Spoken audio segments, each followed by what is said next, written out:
All right. Ready? Ready? All right. This is Inside with Outsiders. I'm Jeremy Asgari, and today's guest is Mario Cuadros, one of our photographers for Outsiders. Welcome. Thank you. Thank you for having me. My pleasure. We just spent a week together in Sardinia. We don't necessarily know when this will air, but we came to Sardinia 2023 with us, Yep. and it was cool to spend time with you there. We spent time on the local trips together, but like spending a week is definitely a way to get to know people more. Yeah. And what's interesting about our story is that we met because you participated in Outsiders, right? Yep. And it was a very unique trip for us. When we still had a Volvo partnership, and you were in the Volvo SUV that I was driving along with Erica from Volvo and a few other people. And we really all connected over talking about food and culture and so on. And what was unique about that, more unique about it, was that after that, we started doing the dinners together. And that's never really happened. I mean, we've hung out with people from the trips and so on, but like collectively as a unit, Yeah. gone out and done dinners. And I love that. Yeah. So it's like you guys are like a unique group in that sense. But yeah, like a lot of our staff, a lot of them start off as participants and, eventually join us, with the right kind of people.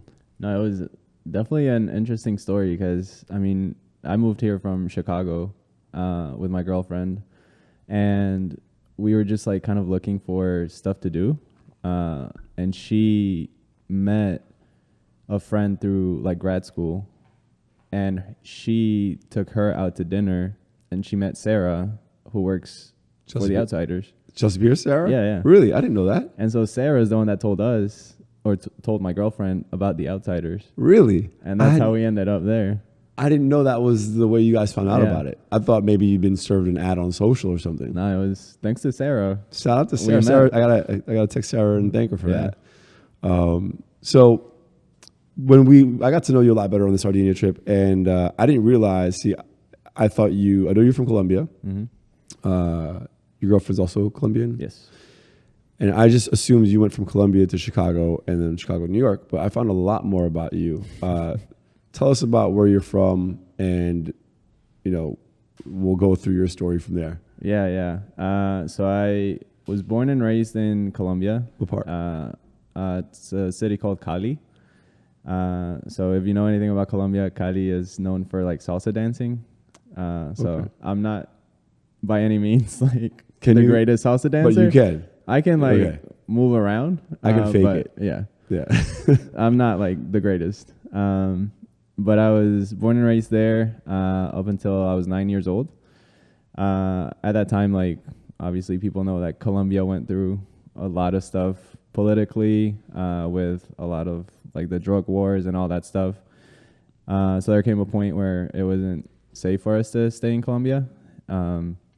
So we left Colombia through a political asylum. Really? And we ended up... you and your parents, your siblings? So me and my parents. I'm an only child. Okay. So it was me and my parents. This was back in 2001. So we moved You were 9 in 2001? Yeah. it's Not to age you. It rubs me the wrong way when people say stuff like that. But yeah, we moved to South Florida. Mm-hmm. We actually moved a week before 9/11. Whoa. So we landed in South Florida on September 6th, 2001. Wow. So obviously we came from like the violence in Colombia, and just seeing like that happen a week later. That's insane. Was crazy. Well, you were 9 years old, so did you grasp the reality of what had happened? I don't think at the time I did. Right. Like, obviously growing up in Colombia, you become accustomed to like seeing a lot of things and just... Did you firsthand see things in Colombia? So I think what led to us eventually, or at least for my parents to make that decision to move, was there was an instance where 3 kids that lived maybe like 3 blocks away from where we lived got kidnapped boarding like the bus to school. Wow. And I think that was just like the last straw for my parents at that point. Mm-hmm. So that's when they decided to leave. So yeah, I think coming to the States, seeing that, and it was, I think for them was kind of like I hope we didn't make the wrong decision. Right. Moving to the States. For me at that point, like I was just not really grasping the whole concept. Of course. Obviously, like as time went by, like you understand what that was all about. But yeah, I mean, we were in South Florida for about 3.5 years. What was that like for you leaving I mean, if you're going to move anywhere in the United States that has a culture most similar to Latin America, it's Miami. Yeah. I mean, I think the transition, at least for me, it wasn't that bad. At that time, one of my cousins moved as well, and we kind of lived close to each other. So just being around them, around like some other family other than my parents was helpful for me. At that time, like I was coming from an American school in Colombia. So, really? Why did you go to an American school there? Because it was like one of the better schools in the city. So like in Colombia, if you're going to like, it's kind of different as here. Like if you're going to a public school here, like you're getting like a really good education. Not necessarily. I mean, it depends on where you live, and there are public schools that are great. There's funding. There's underserved communities where there's not, and then there's places like in the city where there are underserved communities, but there's charter schools and things like that which are of good education. So but yeah, go on. Sorry. No, yeah. So I mean, the public schools in Colombia, like there's really no money that goes into those schools. Like if in Colombia you have at least a little bit of disposable income, you're trying to send your kids into like a private school. And for the most part, private schools over there are bilingual. A lot of it's like French, German, but the majority is going to be English. Okay.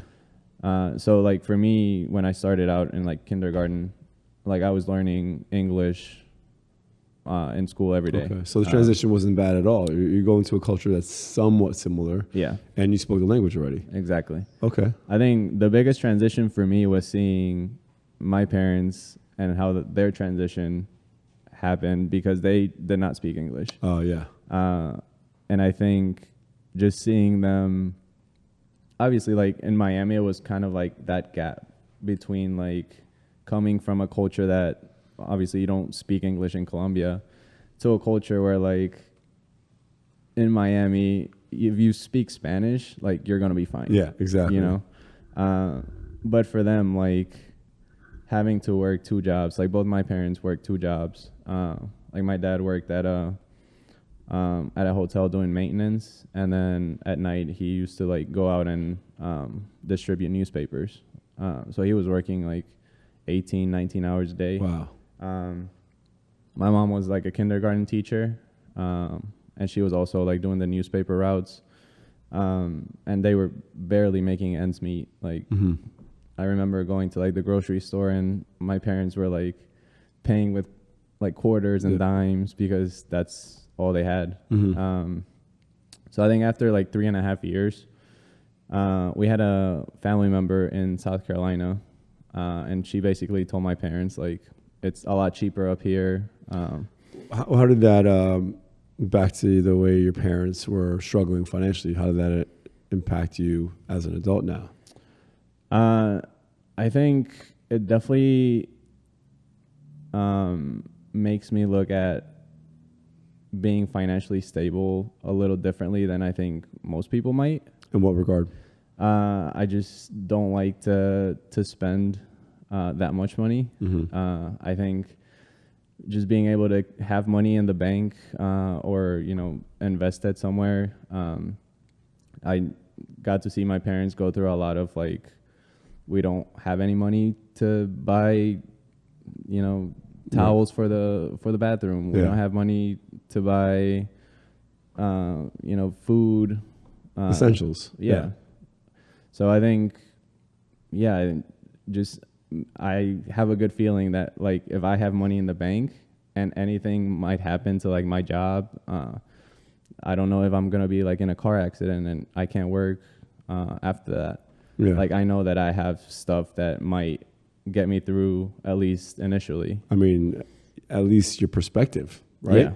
You know you can survive. So Yeah. that's more important than probably any material goods you have, right? Yeah. So South Carolina, tell me about that. So South Carolina was interesting. So we moved. At that point, I was probably like 12 years old. Obviously, at that point, I mean, I guess if you live in Miami, I feel like you kind of live in a bubble.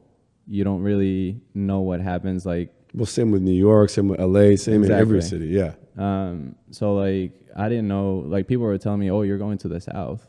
Yeah. And I was like, I don't know what that Yeah, means. actually going further north. It's more of the South. Exactly. Yeah. I was like, I don't. But did you ever experience what that was? I did. Tell me about that. So I mean, and like I'll say this, people have a lot of perceptions of the South, and a lot of them are true. Okay. I think a lot of people think about it in the most awful way. I had experiences, but I don't think the South is as bad as some people make it out to be. Can you describe what you mean? I mean, obviously, you're coming from a place like Colombia where you're seeing and hearing about extreme violence. The South, obviously, violence, a lot of racism, prejudice. Yeah. So, I mean, from my experiences, I would say I've only had like 2 experiences that I can recall where like I felt discriminated just because I looked different. Right. I remember I don't know if you remember when there was a law in place like in Arizona where like if you were driving a car and you looked a certain way, like the police could just pull you over. Yeah, I remember that. So that happened to me in South Carolina. I was just driving, the cop pulled me over, he asked me for a green card. What? And I was like, bro, I'm a citizen. Like, Yeah. I don't have a green card. Like, I can show you my license. Yeah. You can follow me home, and I can show you my passport. Yeah. So How do you respond? he was just like, let me get your license. Just like ran my license. Did he apologize? Nothing. Obviously He not. did not apologize. How did you feel? I mean, I would say for all the time that I lived in the South, that was like the worst feeling that I had. I felt like at that point, like all the good thing that I had experienced just kind of went to the trash. Like, I mean, understandably, you're made to feel like yeah, literally a second-class citizen. Like Exactly. you're not even a citizen. I mean, like, yeah, like I went to high school in South Carolina. I mean, I have a ton of friends, like never experienced any sort of discrimination as far as like in the school system. Wow. I went to college in South Carolina. Again, like, And you were, from what I gather, a good student and you excelled at tennis, right? I did. I didn't play college tennis. I mean, But you should have. You should have. You were. I was recruited. That's what I mean. Yeah, Yeah. you should have. Like, yeah, you do what I you was want. recruited to play college tennis. I mean, I started playing tennis when I was like 4 years old. Played up until, I guess, starting my senior year of high school. Yeah. At that point, I was getting like scholarship offers. Colleges were writing me. They were some of the tournaments that I used to play. Like there were college scouts out there. But what changed for you? I mean, that's something that a lot of kids dream of. Yes, and I think that was what I had worked towards. I think there just came a point where like I was playing tennis, but I wasn't enjoying it. Like I was going out on the tennis court, and I was just kind of there. It's a good job at that point. Yeah. Okay. So I think I just like got to a burnt out place, and I mean I honestly stopped playing tennis for like 8 years. Wow. Like I did not want to see a tennis racket. Like it's the only thing I can compare to in my life. Just trying to think of like if I've ever felt that way was at the end of my college basketball career. My last year, I barely got any playing time. I didn't like my coach, and afterwards, it's a lot of practice playing in college. Yeah. I don't think I played for like a month or month and a half, which is not a long time, but like I was disgusted because of the experience. Yeah. And it wasn't until I moved to like Chicago and I met my girlfriend. She's the one that kind of just like said, you know, you're really good at tennis. Like, let's go out there and start playing. Does she play? She plays. She likes it. But did you go out and play like some better competition out there?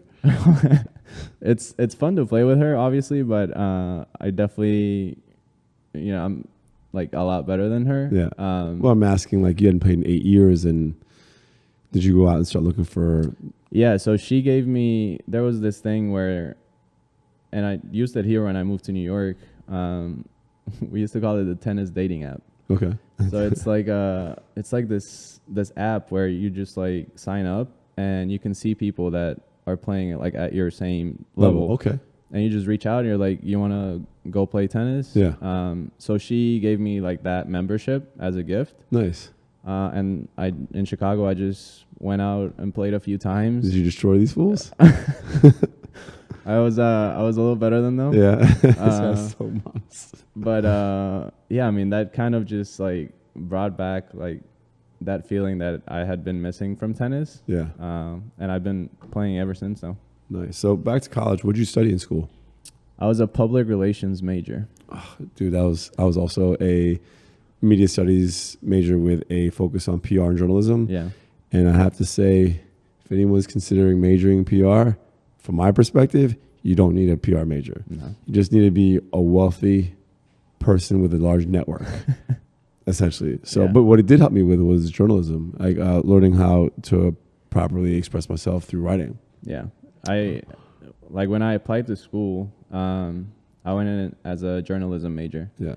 I'd always been like a really good writer. Okay. I thought I really would love to write for like the New York Times or something like that. So I got into like my first semester and I realized that journalists don't really get paid that well.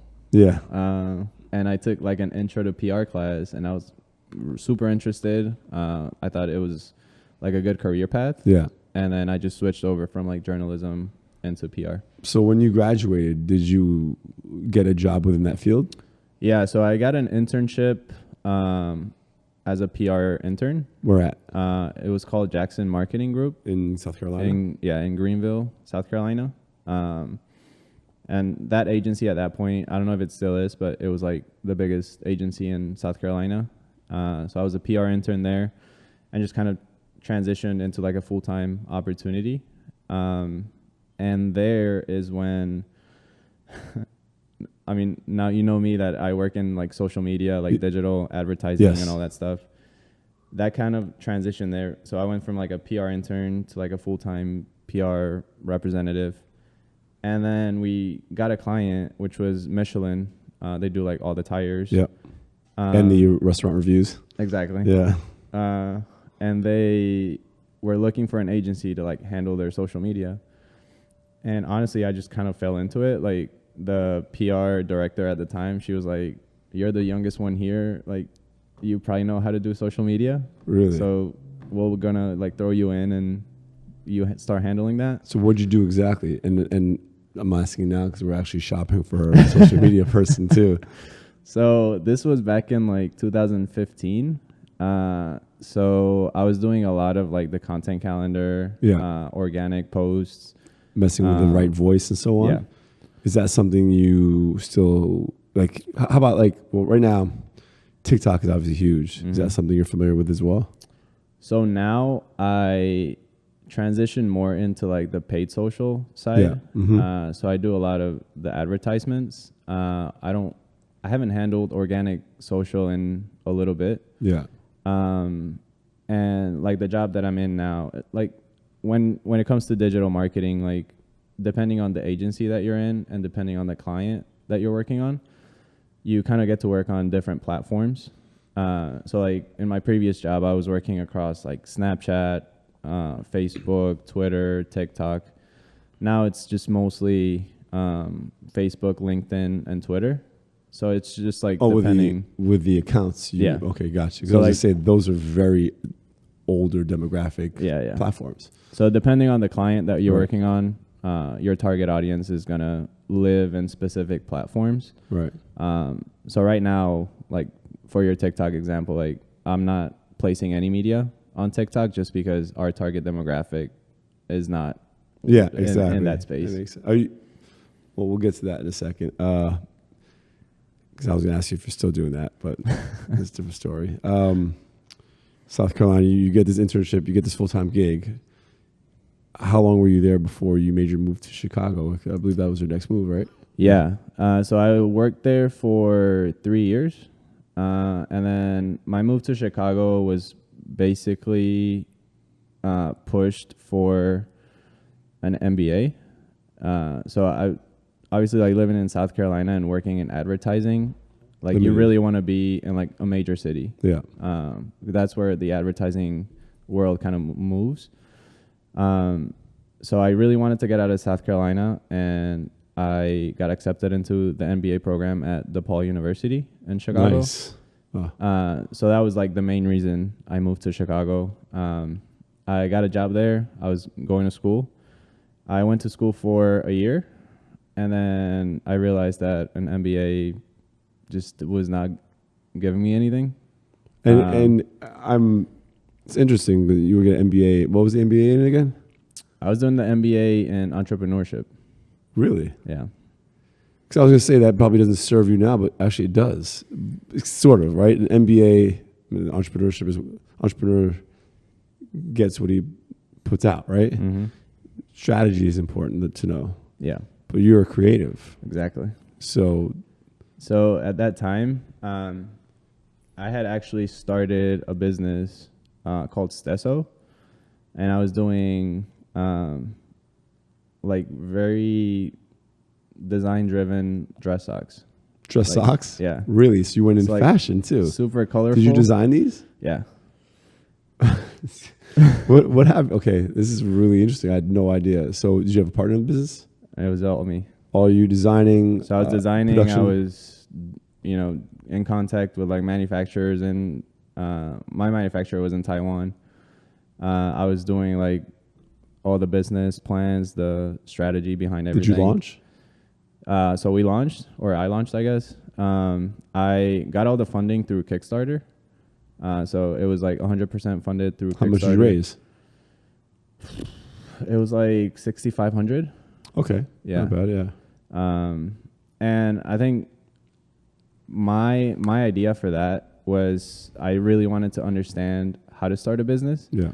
And what all went into like production, like all the business details that had to go into creating a business, understanding like the laws behind creating a business. And once I did that and kind of started Stesso, got everything funded, got everything produced, that's kind of what drove me to like wanting to do an MBA in entrepreneurship. But as I was doing the MBA, I just kind of realized that everything that I was learning in class, I had already done. Right. Yeah. So at that point, I was like, I really enjoy the creative field. All the stuff that I'm learning in this MBA, like I already understand. So let me just kind of transition into just taking what I know, like business wise, Yeah. and just hitting it in like my creative business. So that was the sock company? So the sock company kind of ended there. Why? I realized that I wasn't like that interested in fashion. Understood, yeah. Okay. I did it more as like a design concept. Yeah.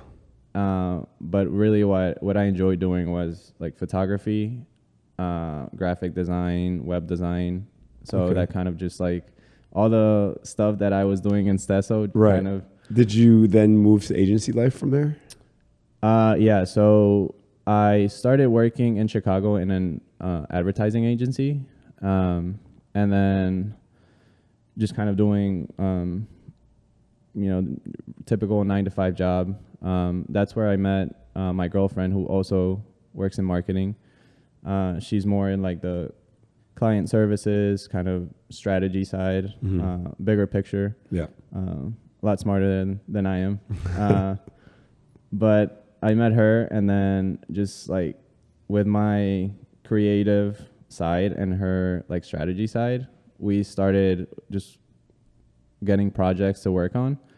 So you became business partners? Yeah. Really? So, I mean, we were both on our like 9 to 5s, and we just started working on projects, just kind of building a clientele, and then just kind of did that on the side. So what was the next step? I mean, you moved to Chicago. How long were you there for? I was in Chicago for 4 years. And then you and Camilla, your girlfriend, decided to move to New York.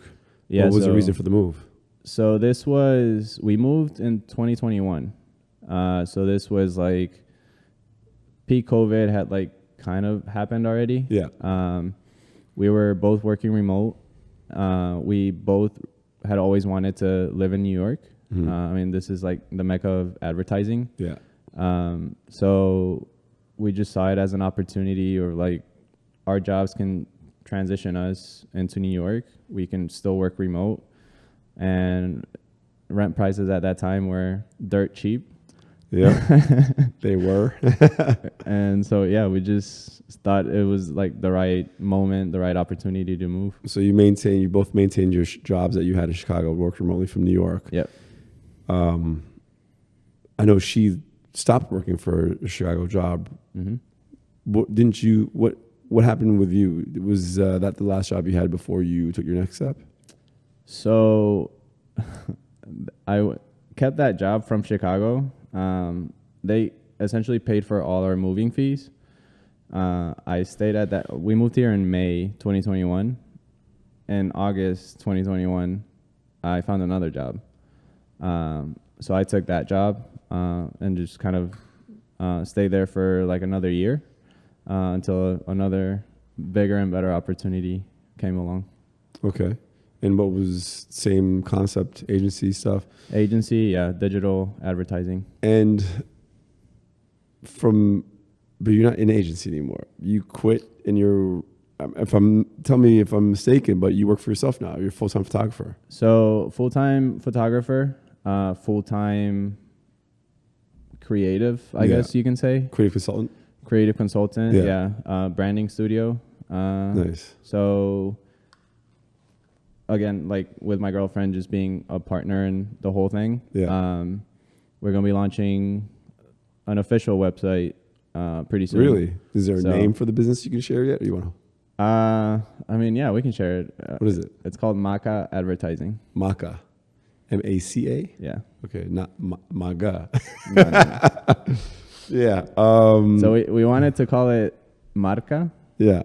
Because, like, I don't know Brand. if you're Spanish. Yeah. Yeah. Semi-French. You're very fluent. Yeah. It's also semi-French. Marc. Okay. Yeah. So we wanted to call it Marca for, like, brand. Yeah. And Marca is also, like, M-A-R as, like, Mario, and then C-A as Camilla. Oh, but what happened? Was taken? It was taken. You couldn't modify it somehow? It would have been hard because they're also, like, in the advertising space. Oh, man, that would have been nice. That would have been. So, it's a big step to leave a full-time job. I mean, I know your girlfriend still has her gig. Mm-hmm. I mean, tell me how you felt when you like, what was the process of getting to the point where you're like, I'm just going to take this leap? It's scary, right? You're going from guaranteed income, and I do that because you're at the mercy of whoever's paying you or giving you your job. Yeah. To then putting all onus and responsibility on your own shoulders. Yeah. So tell me about that process, because a lot of people don't do that. People talk about it for years. Actually, I think, Chris, I don't know if you quit your job, but you kind of took the step to focus more on the studio, right? Yeah, and it was a bad idea. Was it a bad idea, or was it? Here's my perspective. No, it was a good idea, but it's now it's a bad idea. It takes time to build, right? So no, we have it built already. Just now we can't do nothing with it right now. Well, no, okay, that's a different story, right? So we understand that. But like, let's talk about the leading up to your decisions, the both of you. It's a scary thought, but what makes you decide to take that leap and take the risk and put it on your shoulders? And we'll start with both. I mean, Mario, you go ahead. I think I just found myself that I was like going into work every day, just doing the same thing over and over. I just felt like I needed a fresh start, and I felt like I am good enough to like provide a service. Bet on yourself. Yeah, exactly. And I thought maybe I'm wrong, and maybe at some point I'm gonna be crawling back to agency life. Right. But I think if I don't try it now, like who knows when I'm gonna have another opportunity. So True. Chris, what about you? I have the ability to go back. Like I didn't quit. I just gave up my shifts. Right. So I can go back to the Port Authority anytime I feel like. So you have that cushion. Yeah, I could if I need to pick up shifts. I can say, hey, is there anything available? And I Right. can go pick something up. I guess my question to you is what, and if you don't mind me asking you questions, this is rare, but what motivated you to kind of take the step and focus more on your creative aspect? Because I've said this a million times. This is Chris's idea. This whole place. this is a dream studio, Yeah. by the way. So what was your motivation to do that? Nothing really. I mean, I just like creating things. I like doing stuff. So you just I wanna just do- want to stay busy. That's all I want Right. to do. But you're busy at work. The difference is that's not something you enjoy like you do this, right? No, I don't mind doing it but that's analytical stuff. Like that's numbers and stuff like that. This is more. It's creative. It's different. Passion. It's a different thing. Yeah. Well, photography is the passion. Right. This is just something. I have the tools. I might as well use them. Right. You know? I'm helping you. You can do something with it. Let's see what happens. And that's what I like doing. I just like trying new stuff. Yeah. So I mean, like I said, we got all this stuff it was literally as a joke. Yeah. We picked up podcasting equipment. That's right. Now we we're using 3 cameras. We got a bunch of lights. We do, yeah. I mean, you remember how it started? It was I 2 remember. friggin' tables in the corner over there. I remember. I remember that. But that answers my question. It was like following your passion, doing stuff that you enjoy doing. Because, you say you have this stuff, but you have it because you enjoy it. I mean, for me, I think I have to agree with following stuff that makes me feel free and feel good. Like I never had a full-time job, partly because I couldn't get one when I came out of college. And I was forced to do what I was kind of dabbling in before I graduated, was like throwing parties, right? Yeah. And within my career of being an entrepreneur, I've been offered a job here and there, and I don't see myself doing that. I can't. I mean, not right now, not anything I've been proposed to, but this is great. Like being able to create something and see something and do it my way is so meaningful to me. Yeah. And I think like a lot of the people that I talk to that are entrepreneurs, like they don't see themselves in a structured environment. I don't know if that happens to you, but like The people who are entrepreneurs. yeah. I mean, I see myself in a structured environment that I create. Mm-hmm. I don't see a structured environment where I'm at the mercy of somebody else's neuroses or whatever. You know what I'm saying? Like, it's tricky, right? There's the false perception of having security when you're working for somebody. Yeah. But at the end of the day, you're at the mercy of their decision. Whereas I'm at the mercy of myself. Yeah. Sure, there's other factors outside, right? But I'd rather bet on myself for sure. That's the best bet you can make. Absolutely. So now that you work for yourself, how long has it been? Not that long. I think maybe like 2 months. Oh, wow, that recent. Yeah. So how has life changed, and give me the pros and cons so far. I think pros are definitely just having that freedom. I think, I'm able to work whatever hours I want. I'm able to, obviously, like, I'm still working with clients. So, like, I'm not able to just, like, do whatever I want. Right. But the projects that I'm working on are projects that interest me. Yeah. And then on the other side, I think just waking up and going to sleep every night, just hoping that more projects come along. I mean, obviously, you're working towards it's not just hope, right? Yeah. Yeah, I hear that. I might have a project for you, so we'll talk about that. For sure. But it's funny that you say that, waking up and going to sleep, hoping that happens. I think I have they say people with anxiety worry about the future, people depressed worry about the past. I worry about the future as an entrepreneur, and this is my personality type, right? You can tell by my hair. But I've taken this approach where when I go to sleep and I'm stressed, I'm like, geez, I need something to pop and change. But go to sleep with the approach of like, oh man, I wonder, I can't wait to see what opportunities present themselves tomorrow. It's almost like a mantra, right? Yeah. I can't wait to see what opportunities I'm given tomorrow. Because not every opportunity you have today, it's not the last of your opportunities, right? Yeah.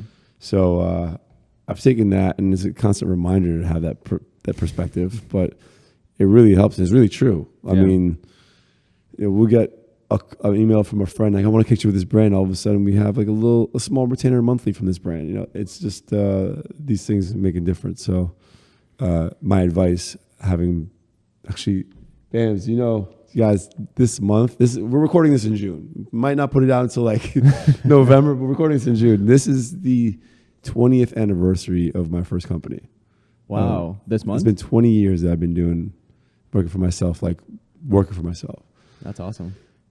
Yeah, I saw that and I was like, wow, it puts a lot of things in perspective. Also, it also makes me feel a little older too, but like, that's not what I focus on. I focus on, I always saw it as being like, oh, am I going to make it next month? I'm going to make it. And I still have that perspective, which is, I look at 20 years and I think almost that's kind of a ridiculous perspective to have sometimes. Mm-hmm. But, yeah, man, I'm blown away. Like, I got the notification on LinkedIn. They're like, congrats on 20 years. I like, 20, what are you talking about, 20 years? I'm like, oh, shit. It's insane. It's a long time, yeah. My mind is blown still. I bring it up. I don't even know why I bring it up. I'm just shocked. Well, congratulations for 20 years of. Yeah, it's nuts. I mean, I look forward to seeing. We have a lot of team members for Outsiders, and a lot of people that work with photography and whatever aspect they help us out with.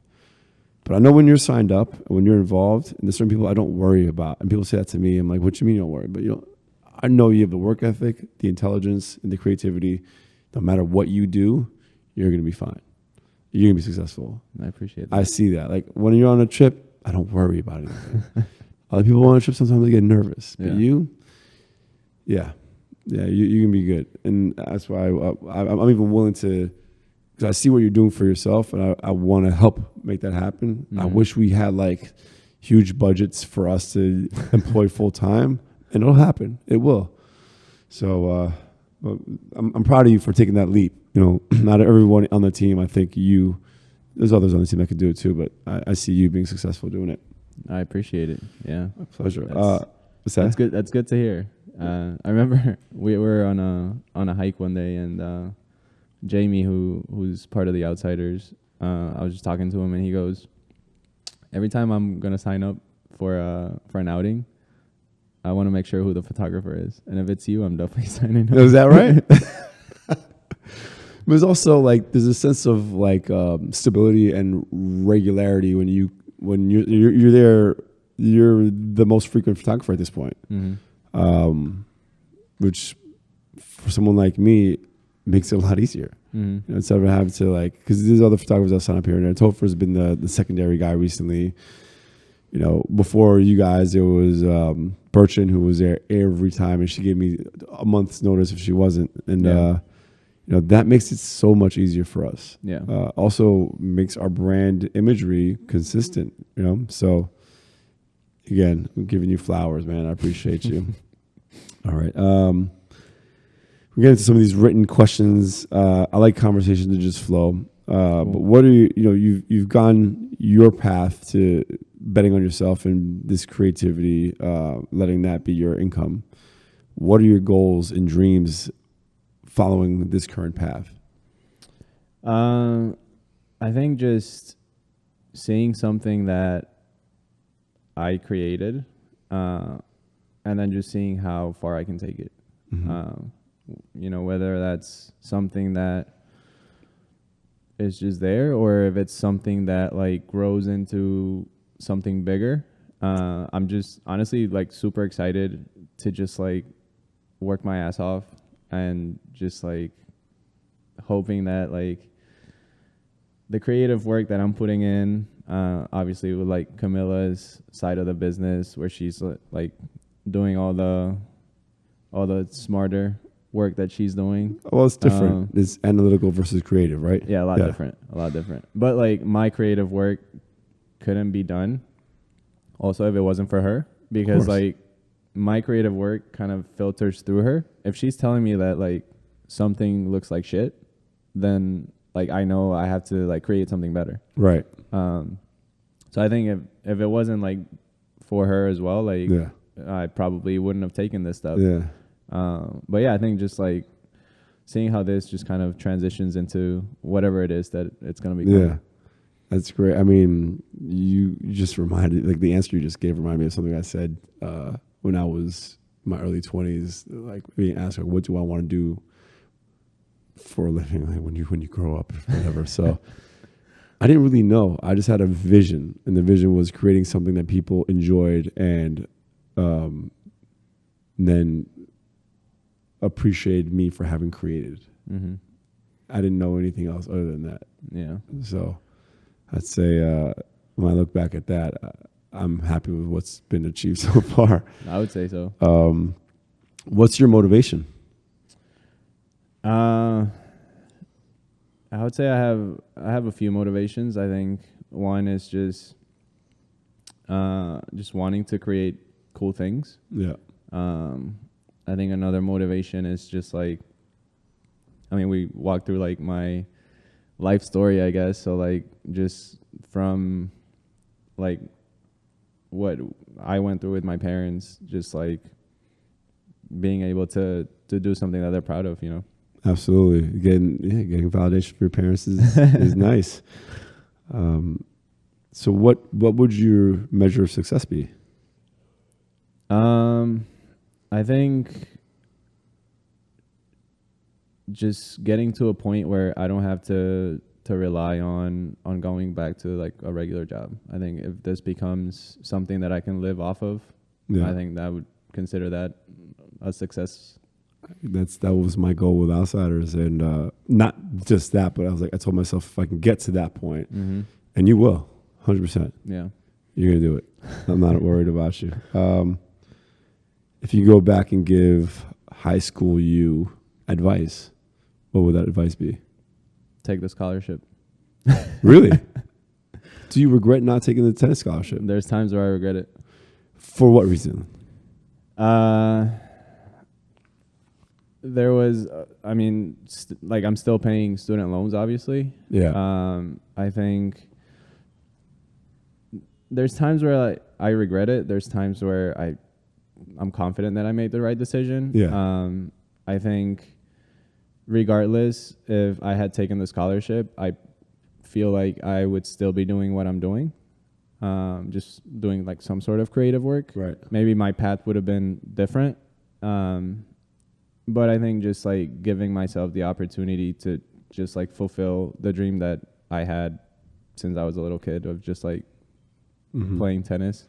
If I'm giving you advice based on that, is to not regret, because you could have been miserable doing that for 4 years too. That's true. Don't regret your decisions, because I mean, yeah, it's okay if you think back like maybe, but at the time you were dead set on not doing it. So yeah, that was for you. Don't regret that choice, man. Yeah, like I went to school with a bunch of the kids that I played tennis with. Yeah. And like they got the scholarships to like play at South Carolina. And I mean I saw them going to practice at 5, 6 in the morning every day. Yeah. And I was coming back from the bars at right, yeah. 5. yeah. So like I'm like there's a sense of regretment for not like playing tennis. Yeah. I don't think there's a sense of regretment of like I made like the wrong decision of like enjoying my college years. You got the life experience of a college experience, right? A non-athlete college experience. Yeah. Okay. What is your favorite part of Outsiders? Oh man, there's so many. I think just having the opportunity to just like leave the city and like be in nature is super fun for me. Getting to meet so many different people. Like of all the outings that I've done, I think I've seen max like 10 people like more than once.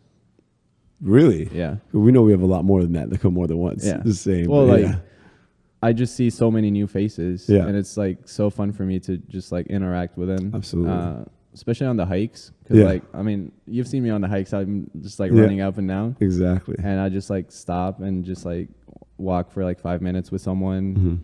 I mean, I can learn a lot from them in 5 minutes. Absolutely. So I think just meeting a lot of people. meeting all the staff for the outsiders, like everyone's super cool, like super friendly, super supportive. It's like it's become my support system. Yeah. But back to like being able to like meet people on the hikes and so on. When I'm on the hikes and I have the crew and we're organizing who guides where, I always put myself in the middle or floating because I get to talk to everybody. Yeah. And people are like, that's a genius thing for your business. You get to, yeah, they're not wrong, but I actually enjoy just talking to everybody, like getting to know each person's story. That's why we do this. This is like the human story is the most interesting to me. Yeah. So, yeah, I'm with you on that. Yeah, I think like the concept is like really good because, I mean, a lot of New Yorkers, or at least people that live in Manhattan, don't have a car. Yeah. So it's just like giving them an opportunity to do something without them having to worry about how to get there. But there's also those who might have cars and enjoy doing these things but don't have anyone to go with and don't want to do it alone, right? There's a lot of, I have to figure out our value propositions for everybody. So like the different aspects of the pros for outsiders, for people are good. I like to talk about it because people usually think is, oh, you just, you get people to nature, cool. I'm like, it's a lot more than that. A lot more. Even though but that alone is important. The destination trips too. Oh, I love people like, do you go on all the trips? I'm like, all the destination trips? Yes.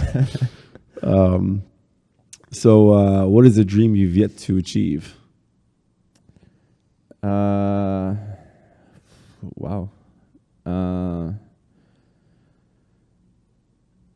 I think just having the financial freedom to live life however I want to. Yeah. I'm pushing towards that. I don't know how long that's going to take. Right. But yeah, I think once I get to that point, I think, whether it's in 10 years or 20, I think that's going to be a goal that I've had since I was a little kid, I would say.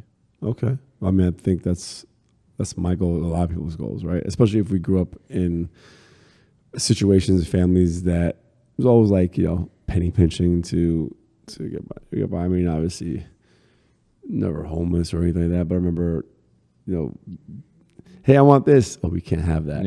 So that's what I want to be able to provide. I'd like to have a family one day, and I want to be able to, if I choose to spoil the kid, Right. That would be cool. Yeah. This is one of my favorite questions. Okay. What is your most embarrassing moment? We've got some really good ones. Let's hear yours. Man, my most embarrassing moment. Okay. This is going to be like, it's very personal. Let's hear it. It's no judgment-free zone right here. So I was living in Florida. I was maybe like 11 years old. Yeah. My family had come to visit, like my grandparents, uncles, cousins. And we were driving from, I used to live in a small town called Weston, which was like 40 minutes north of Miami. And we were driving from there to Orlando to like go to like Disney World and all that stuff. So we stopped at a rest area. Yeah.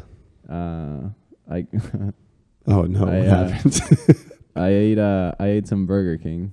Okay. I remember. And then as we were driving, I don't know why, but like this strip of land just did not have any exits for like miles. Yeah. And the burger just like hit me. And I was like we got to stop. Yeah. And I mean, in front of my grandparents, my uncles, my two little cousins. Oh my God. I just had to like swing the door open and just kind of be in nature, Stick your ass out and let it go. Wow, at least it was family. At least it was family, yeah. And it hasn't happened with strangers, so. That's okay. So it's a shit story, and our most embarrassing moment in general on this show was also a shit story. Okay. Ken Tanaka ran the marathon with food poisoning, New York City Marathon, and every mile he had to take a shit. So it took him 8 hours and 27 shits. So Well, I've ran marathons, and I know how that feels. yeah. Oh yeah, you're also a marathon runner. How many marathons have you ran? 4, 6. Do you want to? You've lost track of 2. Are you serious? Marathon is insane. Are you planning to run more? Yes. I'm running. So I ran the Brooklyn half in April. Mm-hmm. I'm gonna run another half marathon here in Jersey, actually. Where? In Asbury? Hoboken, I Oh would yeah, say. Hoboken's right there. They have a half marathon. Did you know about that? Yeah. It's in end of September. You talked to Darshan about it? I haven't. Because he runs a run club out of Jersey City that Yeah, they do stuff like that. Okay. And yeah, I'm running the Philly Marathon in end of November. Okay. Bless you. Is there anything I haven't asked you that you want to share that you think would be funny or interesting? Oh, Fun fact about Mario. fun fact about me. Yeah. Um, Or just something you want to share. Whatever. I mean, I know I went through like a lot of my tennis story. I also grew up playing soccer. Okay. I also received some scholarships for soccer. They weren't as like big Yeah. as the tennis ones. So I guess I could have also Played soccer. decided on playing soccer instead of tennis. Division but, 1 recruits for soccer as well? It was like mostly D2 and D3. Okay. But my senior year of high school, I stopped playing tennis, and I joined for the first time in high school because like tennis had taken so much time that I just was not playing any high school sports because tennis you gotta like go to an academy and practice and all that. So senior year of high school, all my friends were playing soccer. Yeah. I was like, this is my last year. Like I want to play soccer. Yeah. I think this was like the third game of the season. I scored a goal in that game, and like 10 minutes later, the dude from the other team just like hit my knee and tore LCL, Oof. ACL, MCL. You blew out your knee. My knee was tore up, and yeah, it was Man, a tough way to end my senior year. Yeah. Wow. That's 3 games into the soccer season. So that's the fall, right? Yeah. Wow, that sucks. All right. So the next part of this interview series is a series of 5 rapid fire questions. Okay. You know how that works. And there's 6 questions here, but the 6th one, I totally forgot to tell you to bring your favorite food. Because that's like part of it. Dang. I blame it on having been gone and doing being Sardinia, all that stuff. But the last question is usually, what's your favorite food? And we bring it out, we have it together. So we're going to start with that as the first question. What's your favorite food? My favorite food is lomo saltado. Ooh, that's good. So you missed out on that one.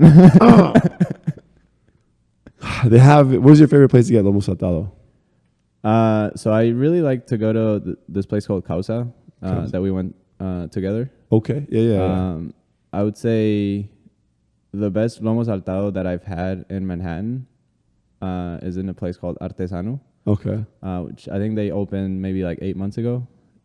It's like high-end Peruvian, but it's so good.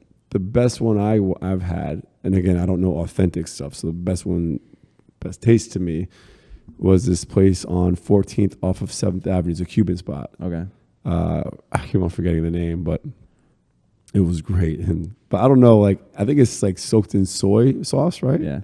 Yeah, I shouldn't be having that. So it's a good thing you didn't bring it. But Well, good choice. If my mom watches this, her lomo saltado is the best one. Really? Was it disculpa, mami? All right. Okay, so let's start the 5 rapid fire questions officially without the last question. So what's your favorite city other than New York City? Barcelona. You know, it's interesting. That's the common answer for that question is Barcelona for people who I trust as far as their taste of travel goes. And that became a problem for me. Really? I say that because I went to Barcelona with all these expectations of it being it didn't live up. amazing. And it wasn't bad. It was great. But they raised the expectations so high that I thought I would be seeing like magical things. And it was a great city. I also only spent 2 days there, but I just expected so much because they put the expectation so high that I have to go back realizing like, let me go explore the city on my terms. Yeah, but that was, you know, I know it has the beach, it has a city, it has art, it has a lot of things to offer. So it's definitely on my list to visit back, go back to. Yeah, for sure. If you could do any other profession, what would you do? I would be a lawyer. Why? Actually, I had thought about going into law school. One of my favorite subjects in school growing up was history, and I think like law has a lot of history kind of intertwined. So I think that would have been something that I would have enjoyed. I didn't realize the correlation of law and history until recently. Yeah. It is interesting. I would, I don't want to say I couldn't, because I don't like saying I can't, but it's not I have no interest in becoming a lawyer personally. I started studying for the LSAT, and I was like, nah. Really? It's interesting. That's very analytical. Yeah. Extremely. You have those two parts of your brain. What's your vice? Sweets, man. Really? What's your favorite sweet? It's called an alfajor. So it's I guess they have it across like South America, but my favorite one's like the Peruvian, which is like 2 cookies and like dulce de leche in the middle, and like powdered sugar on top. Jesus, it's like diabetes right away. Sounds good. I mean, in Sardinia, you saw me eating going pies for breakfast. I mean, the year before, I was doing the same thing. It was so good. That food was good, man. When you texted, I texted you while I was in Stockholm or whatever, and you were like waking up to not having a 5-star breakfast was so sad. It was brutal. It was. What's your greatest fear? Just not living. I don't want to say not living up to, but I would say like the hard work that my parents put for me to get to where I am, and just like not taking advantage of it. Yeah. Okay. That's a loving son response right there. But I get it. Because they left the country for the betterment of your life. So I hear that. What is your dream photo gig? Shooting for Nike. Really? Yeah. Tell me why Nike specifically. Well, Nike, me just like loving branding. Yeah. I think Nike does a hell of a job with their brand. And just like, I think in being into branding, being a really big sports fanatic, just getting to do something with Nike would be just like the dream job that I would love to do. Maybe like Nike and like something with soccer. Okay. Yeah. My friend's a photographer for Adidas. Adidas basketball specifically, I think. Okay. But yeah.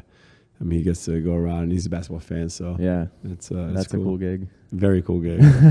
But we have a cool gig now. I mean, I'm partly outsiders, obviously. I'm sure you have other clients, but it's fun doing these fun activities and, seeing these people with 9-to-5s slaving away on a Monday morning. That really motivates me to continue doing what I'm doing, because that's like the most depressing thing I see. No, I mean, like some of the gigs that I've done with the outsiders, like I don't think a lot of people would ever get to do. Yeah. I mean, Sardinia's one hell of a trip. Yeah. I know that Natalie will probably want you back next year. I would love to be back next year. Then let's do it. Sign me up. Sign me up now. You signed up. You're good. Yeah, man. That's pretty much the show. I mean, I could probably sit here and talk to you about more stuff, but we wouldn't want to drag this on for 2 hours. But I appreciate you. I could definitely see us coming back in here and seeing how you've progressed in a couple of years, and looking back and all the new clients you have and all that, and revisiting this interview and seeing the growth. It'd kind of be like me looking at that 20-year mark and being like, wow, like, yeah, I'm looking forward to that for you, man. I am. And by then, hopefully, we've taken outsiders to a whole new level too. Yeah, I hope so. I mean, since you started, I think I asked you this in Sardinia. What do you notice is the biggest difference? And you said the structuring, the organization. Yeah. And I was like, really? Because in my eyes, when you're in it, it's like I see a mess. So I mean, we organize. I have a great team to help me organize it, but like I don't think where we need to be yet. So yeah, when we revisit this, we'll see how we both have grown. For sure. But thank you for being here. Yeah. Appreciate you, and great to getting to know you here and in Sardinia, and looking forward to getting to know you more. For sure. Thank you for having me. My pleasure. All right, guys, tune in till next time.